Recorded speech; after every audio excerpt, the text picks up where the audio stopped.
ఈ కార్తీక మాసంలో డోన్ నుంచి శ్రీ ఎర్రితాత టూర్స్ అండ్ ట్రావెల్స్ వాళ్ళు మీకోసం 8 రోజులు బస్ యాత్ర అయితే వేస్తున్నారండి. మొత్తం 18 పుణ్యక్షేత్రాలని చూపిస్తున్నారు. బస్సు బయలుదేరేది వచ్చేసి అక్టోబర్ 23వ తారీఖున డోన్ లో పాత బస్ స్టాండ్ పూలంగడ్ నుంచి బస్ అయితే బయలుదేరుతుంది. ఈ టూర్ ని ఆర్గనైజర్ రామాంజనేయులు గారు వేస్తున్నారు. మీకోసం 2+2 పుష్ బ్యాక్ సీట్స్ ఉన్నటువంటి బస్ వేస్తున్నారు. ఉదయం కాఫీ, టిఫిన్, 2 పూట్ల భోజనంతో 8,500 రూపాయల టికెట్ ఉంటుంది.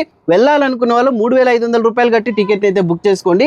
ఈ యాత్రలో మీకు చూపించే ప్రదేశాలు వచ్చేసి హంపి, టీబీ డ్యామ్, గోకర్ణం, మురుడేశ్వర్, ముకాంబిక, ఉడిపి, శృంగేరి, వర్నాడు 5.5 అడుగుల బంగారు విగ్రహం చూపిస్తారు. ధర్మస్థలం, కొక్కి సుబ్రహ్మణ్యం, బేలూరు, శ్రీరంగపట్నం, శ్రీ రంగనాయక స్వామి, త్రివేణి సంగమం, టిప్పు సుల్తాన్ కోట, మహారాజ్ ప్యాలెస్, మైసూరు చాముండేశ్వరి, అంజనగూడూరు, కోటిలింగాలు ఈ ప్రదేశాలన్నీ చూపిస్తున్నారు. కాబట్టి మరి వెళ్ళాలనుకున్న వాళ్ళకి ఈ వీడియో ఉపయోగపడుతుంది. కార్తీక మాసంలో ఈ పుణ్యక్షేత్రాలన్నీ చూడొచ్చు.